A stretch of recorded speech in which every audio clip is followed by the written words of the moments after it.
Dear students, today we will discuss about the relaxation method. In previous two classes we have discussed about the fast reaction and these properties, and two important method, flash photolysis and stopped flow method or flow technique also discussed. In this series we will discuss about the relaxation method. So relaxation जो method है वो relaxation method important कब हो जाता है, जब हमारा mixing time ज़्यादा होता है रिएक्शन की हाफ लाइफ से। उस कंडीशन में रिलैक्सेशन मेथड इम्पोर्टेंट हो जाता है। स्टॉप्ड फ्लो मेथड उस कंडीशन में काम नहीं करता। ये स्टॉप फ्लो मेथड वहीं पे काम करता है जहाँ पे मिक्सिंग टाइम कम हो हाफ लाइफ से, तब तो ये वर्क कर जाएगा। लेकिन यदि मिक्सिंग टाइम ज़्यादा हो हाफ लाइफ से तो ये मेथड वहाँ पे काम नहीं करेगा। उस कंडीशन में हमें रिलैक्सेशन मेथड यूज करना पड़ेगा। और ये जो रिलैक्सेशन मेथड था, ये मेथड डेवलप किया गया था Manfred eigen and his co-worker के द्वारा। तो रिलैक्सेशन मेथड में जो इम्पोर्टेंट जो चीज़ है वो इम्पोर्टेंट चीज़ क्या है, मैं अंडरलाइन कर देता हूँ इसमें। The relaxation method is important where the mixing time is greater than the half life of the reaction.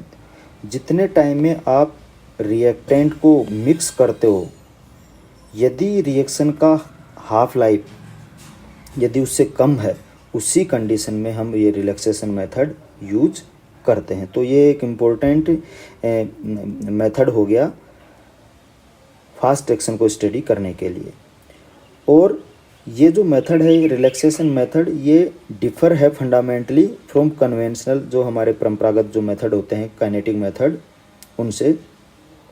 In which the system is initially at equilibrium under a given set of condition. कोई भी condition हो सकती है, temperature, pressure etcetera. If the condition that is hydrostatic pressure, temperature, अगर हम इस method के अंदर यदि टेम्परेचर को चेंज करते हैं तो वो एक टेक्निक अलग हो जाती है जिसे हम टेम्परेचर जंप टेक्निक बोल देते हैं। और प्रेशर को यदि हम चेंज करेंगे तो उसे हम प्रेशर जंप टेक्निक कह देते हैं। वो हम फिर अलग से स्टडी करेंगे। अभी हम यहाँ पे सिर्फ इसका बेसिक जो कॉन्सेप्ट है उस कॉन्सेप्ट को हम डिस्कस कर रहे हैं। Are changed then the system is now no longer in equilibrium. ये आपने क्या किया है, टेम्परेचर और प्रेशर से जो इक्विलिब्रियम कंडीशन थी उस इक्विलिब्रियम कंडीशन को डिस्टर्ब कर दिया। ठीक है, इक्विलिब्रियम कंडीशन को डिस्टर्ब कर दिया। तो अब जो सिस्टम है हमारा वो अब इक्विलिब्रियम में नहीं है। And it relaxes to a new state of equilibrium. अब कुछ टाइम बाद में आपको पता है वापस जो हमारा इक्विलिब्रियम डिस्टर्ब हुआ था वो वापस इक्विलिब्रियम के अंदर आ जाएगा। ली चैटलियर जो हमारा प्रिंसिपल है, उस प्रिंसिपल से हमें इस चीज़ के बारे में पता है कि यदि इक्विलिब्रियम पे किसी भी कंडीशन को यदि चेंज किया जाता है तो कुछ समय बाद में इक्विलिब्रियम फिर से अटेन हो जाता है। तो ये हमने पहले भी पढ़ रखा है इस चीज़ को, वही चीज़ यहाँ पे हम वापस से रिपीट कर रहे हैं, जो इसका जो बेसिक कॉन्सेप्ट है उस बेसिक कॉन्सेप्ट को समझने के लिए। तो the speed with which it relaxes can be measured usually by the spectrophotometric method. ये एक इम्पोर्टेंट मेथड है स्पेक्ट्रोफोटोमेट्रिक मेथड, इसी के अंदर हम डिस्कस करेंगे बाद में। And the rate constant can be calculated. तो यहाँ पे हम रेट कांस्टेंट कैलकुलेट करेंगे और एक जो टाइम होता है रिलैक्सेशन टाइम उसको हम बोलते हैं, अभी आगे हम आपको बताऊंगा, उस टाइम को हम इस वाली टेक्निक से कैलकुलेट कर लेते हैं। तो इसको समझने के लिए हम क्या करते हैं, एक journal typical first order reaction यहाँ पे कंसिडर करते हैं, जो मैंने यहाँ पे आपको दिखा रखी है। ए से बी बन रहा है यहाँ पे। तो जो फॉरवर्ड रिएक्शन है उसका रेट कांस्टेंट K1 है और जो बैकवर्ड रिएक्शन है उसका रेट कांस्टेंट मैंने मान लिया K-1। दोनों तरफ ये फर्स्ट ऑर्डर रिएक्शन है, द बोथ साइड।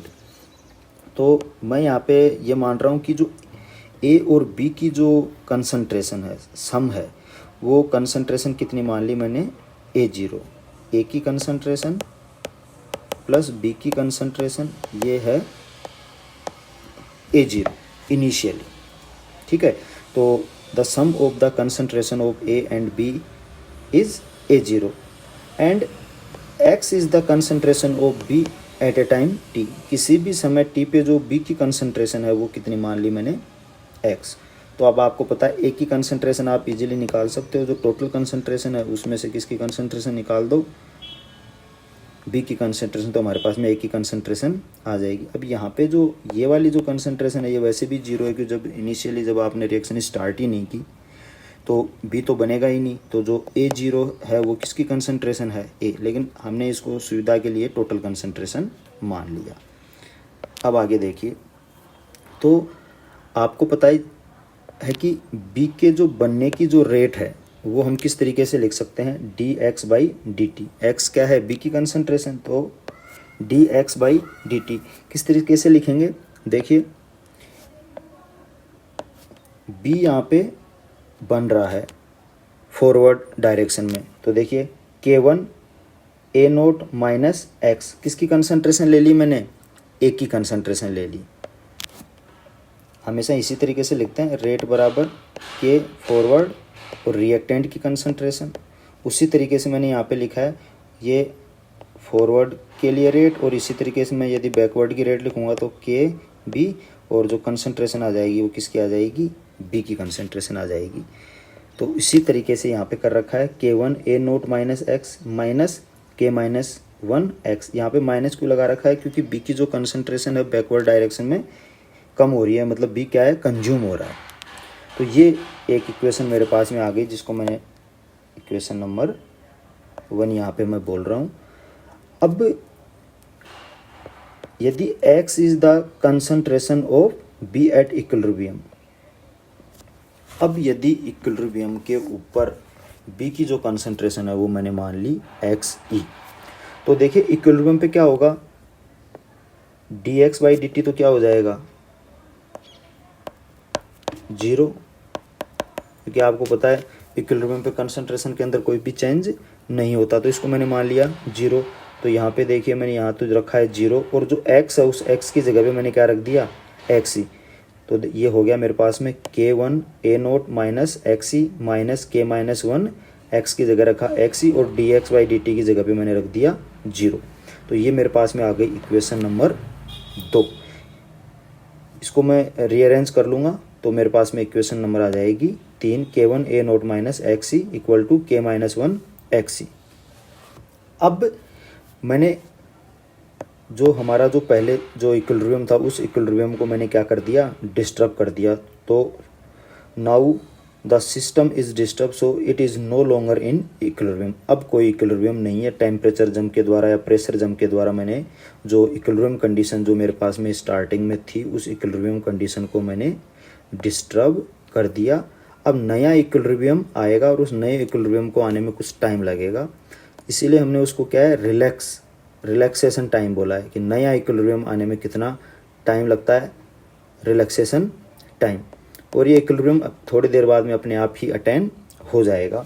तो उस कंडीशन में मैं मान रहा हूँ कि जो इनिशियल मेरी जो कंसंट्रेशन है ये x है, और जो अगेन जो इक्विलिब्रियम पे जो कंसंट्रेशन है वो क्या है, XE।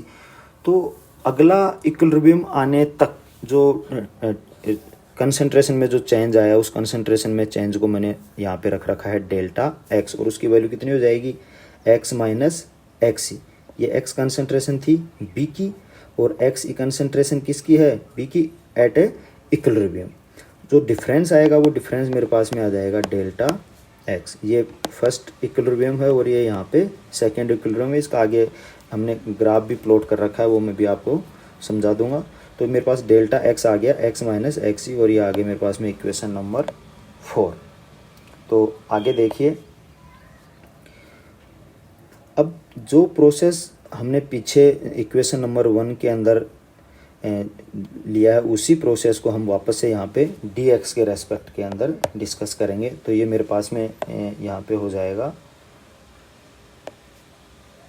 d delta x upon dt equal to dx/dt, की सेम ही है, K1 A naught minus x minus K minus one x, इसको दे दिया मैंने इक्वेशन नंबर 5। ठीक है, अब मैं इसको थोड़ा सा सोल्व कर लेता हूँ। K1 A note K1 x minus में minus K minus one x. ठीक है, और यहाँ पे x में कॉमन ले लूँगा तो मेरे पास में आ जाएगा K1 प्लस के माइनस वन, और ये आ गई हमारे पास में इक्वेशन नंबर 6। अब आगे देखिए, इक्वेशन नंबर 4 और 6 से हम क्या लिख सकते हैं। इक्वेशन 4 कौन सी थी हमारी, ये वाली, और 6 वाली इक्वेशन है ये। तो यहाँ पे जो x आ रहा है उस x की जगह भी यहाँ से हम वैल्यू रख देंगे x की, तो x मेरे पास में आ जाएगा डेल्टा x प्लस एक्स। ये वैल्यू मैंने पुट कर दी यहाँ पे, तो मेरे पास में आ गई इक्वेशन नंबर 4। कुछ नहीं किया, सिंपल x की मैंने वैल्यू रखी है। देख लीजिए पिछली वाली इक्वेशन से और इस वाली इक्वेशन से, ये इसको जो इक्वल वाला साइन है इसके हम दूसरी तरफ ले जाएंगे तो ये इक्वेशन आ जाएगी हमारे पास में K1 ए नोट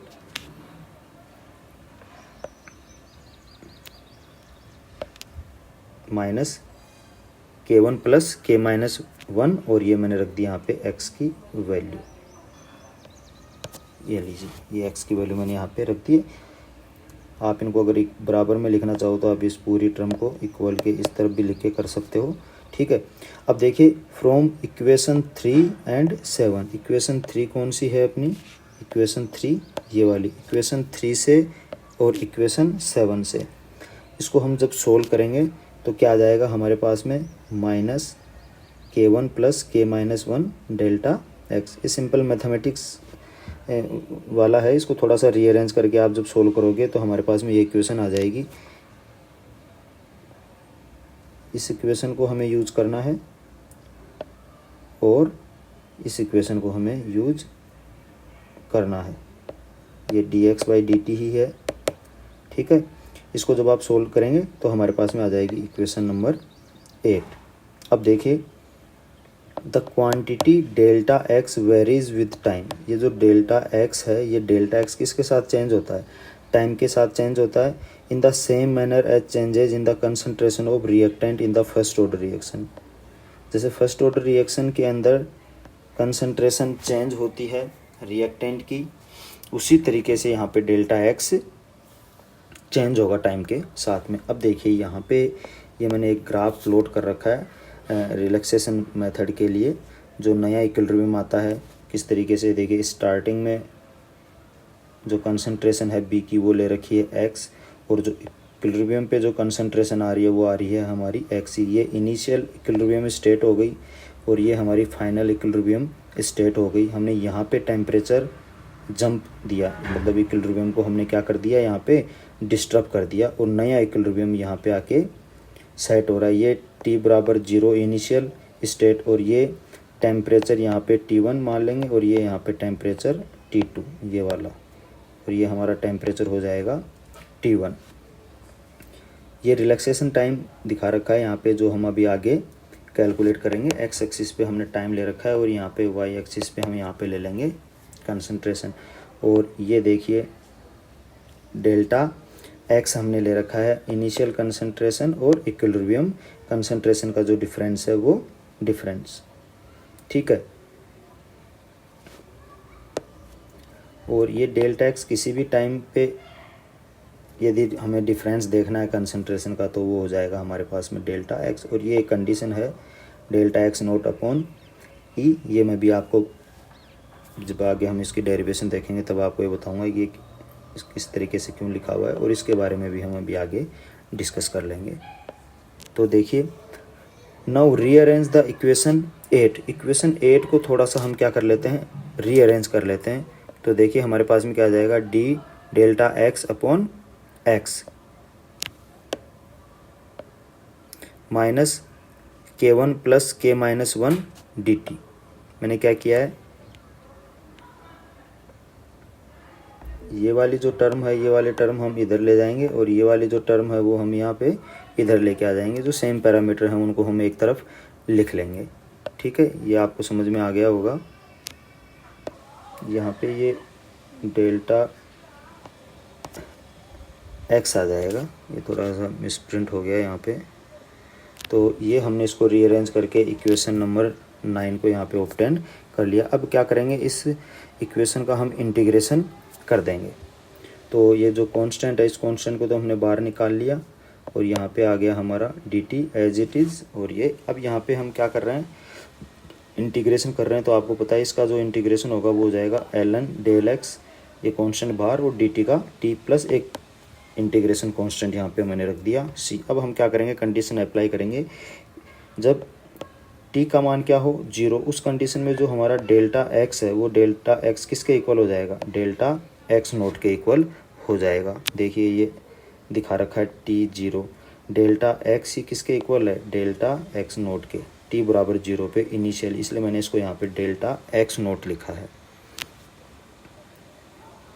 तो अगर इस कंडीशन को यदि मैं यहाँ पे अप्लाई कर दूँ t बराबर 0 पर, डेल्टा x किसके इक्वल है, डेल्टा x नोट के, तो यहाँ पे t की वैल्यू जैसे आप 0 रखोगे, यहाँ पे डेल्टा x नोट रखोगे, तो c की वैल्यू क्या आ जाएगी, ln डेल x नोट। ये आ गई हमारे पास में इक्वेशन 12। और इस इंटीग्रेशन कांस्टेंट का मान आप इक्वेशन नंबर 11 में पुट कर दीजिए, तो मेरे पास जो इक्वेशन आएगी वो आएगी ln del x minus k1 plus k minus 1 t ln del x naught. अब देखिए रीअरेंज कर लीजिए इसको, तो ये मेरे पास में आ जाएगा ln del x upon del x note.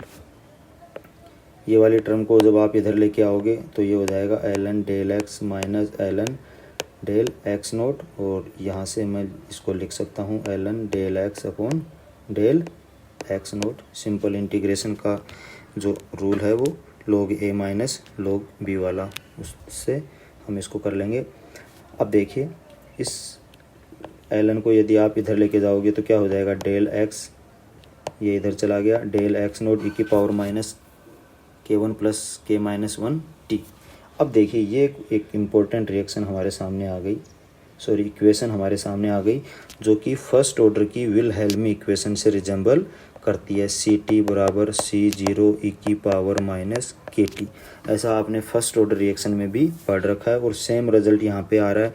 इसका मतलब हम जो कर रहे हैं, ये जो डेरिवेशन हमने करी है, ये डेरिवेशन क्या है, बिल्कुल सही है। ये किसी टाइम t पर कंसंट्रेशन, ये इनिशियल कंसंट्रेशन, डेल्टा x किसी टाइम t पर कंसंट्रेशन, और delta x note initial concentration. ये देख लीजिए ग्राफ के अंदर भी आपको स्पष्ट हो रहा है, ये डेल्टा x किसी टाइम t पर, और ये delta x note initial concentration. ठीक है, अब हमें यहाँ पे रिलैक्सेशन टाइम को कैलकुलेट करने के लिए हमें एक कंडीशन लेनी पड़ेगी। वो कंडीशन क्या है, यदि मैं ये मान लूँ कि डेल्टा x और डेल्टा x नोट का जो रेशियो है वो कितना आ रहा है, 1/e, उस कंडीशन में मैं इस इक्वेशन को सोल्व करके रिलैक्सेशन टाइम कैलकुलेट कर सकता हूँ। मतलब मैं डेल्टा x और डेल्टा x नोट की वैल्यू इस तरीके से लूँ कि उसकी जो वैल्यू है वो कितनी आ जाए, 1/e आ जाए। ठीक है, ये एक कंडीशन हमने मानी है। ये कंडीशन यदि मैं इस इक्वेशन नंबर 14 के अंदर यदि मैं पुट कर दूं तो मेरे पास में क्या होगा, 1/e delta x upon delta x note, तो उसकी जगह पे मैंने रखा 1/e, और ये क्या आ गया, e माइनस 1 भी लिख सकता हूँ इसको मैं, इसको मैंने लिख दिया e माइनस 1, और आगे की जो टर्म है वो यूँ की यूँ रखी है मैंने, वापस ये यहाँ पे रख दी। तो देखिए जब बेस सेम है तो जो पावर है वो भी सेम होगी, तो -1 किसके इक्वल हो जाएगा, minus k1 plus k minus 1 t। तो यहाँ से मेरे पास में t क्या आ गया, ये तो कैंसिल आउट हो गया, t आ गया मेरे पास 1/k1 प्लस k माइनस 1, और इसी को मैं क्या कहता हूँ, रिलैक्सेशन टाइम। तो ये मेरे पास में आ गया रिलैक्सेशन टाइम। आगे इसका एक थोड़ा सा थ्योरेटिकल पार्ट और है, वो अपन इसमें देख लेते हैं। द रिलैक्सेशन टाइम इज दस the time eight which the distance from equilibrium is 1/e। तो ये रिलैक्सेशन टाइम क्या है कि जो इक्विलिब्रियम से हमारी डिस्टेंस है वो डिस्टेंस कितनी हो, 1/e। इसलिए देखो मैंने ग्राफ के अंदर यहाँ पे लिख रखा है delta x naught by e। मतलब मुझे ये इक्वेशन सोल्व करने के लिए क्या मानना पड़ेगा, डेल्टा x की वैल्यू क्या माननी पड़ेगी, delta x naught by E मान लेता हूँ। तो ये हो जाएगा delta x upon delta x naught equal to 1/E, और यही चीज़ मैंने यहाँ पे रखी है, ये रही, सिर्फ इक्वेशन को सोल्व करने के लिए। तो मेरे पास में रिलैक्सेशन टाइम आ गया। तो द रिलैक्सेशन टाइम इज दस the time eight which the distance from the equilibrium, distance from the equilibrium, इसको मैं थोड़ा सा इधर बना देता हूँ। ये दूसरा equilibrium, distance from the equilibrium is 1/E of the initial distance. Initial distance कौन सी थी? इनिशियल डिस्टेंस ये, फाइनल ये। अगर मैं इसको इस तरीके से मानूँ तो delta x upon delta x note का जो रेशियो है वो किसके इक्वल मान लिया मैंने? 1/E। Therefore if tau is determined experimentally, यदि हमने टो को यदि एक्सपेरिमेंटली डिटरमाइन कर लिया इस मेथड से, तो मैं रेट कांस्टेंट आराम से निकाल सकता हूँ। ये sorry, to 1/K1 plus K-1 ये मेरे पास आ गया। तो ये रेट कांस्टेंट मैं इजीली कैलकुलेट कर सकता हूँ। और जो रेशियो है फॉरवर्ड रिएक्शन और बैकवर्ड रिएक्शन का, जिसे हम इक्विलिब्रियम कांस्टेंट भी कह देते हैं, K1/K-1, the equilibrium constant can be determined directly, hence the individual constant K1 and K-1 can be obtained. अब यदि ये हमारे पास में आ गया और ये हमारे पास में आ गया, तो रेट कांस्टेंट को इंडिविजुअली कैलकुलेट करना बहुत आसान हो जाता है। तो ये था हमारे पास में रिलैक्सेशन मेथड। आई होप आपको समझ में आया होगा। एक यहाँ पे मैं ये रेफरेंस मेंशन करना चाहूँगा 3 बुक्स के। पहला KJ लैडलर, दूसरा संतोष के उपाध्याय और पीटर एटकिंस की आती है एलिमेंट्स ऑफ फिजिकल केमिस्ट्री। तो ये 3 बुक हैं जिनमें से ये नोट्स मैंने बनाए हैं। तो ये बुक्स आप फर्दर स्टडी के लिए कंसिडर कर सकते हो। Thank you.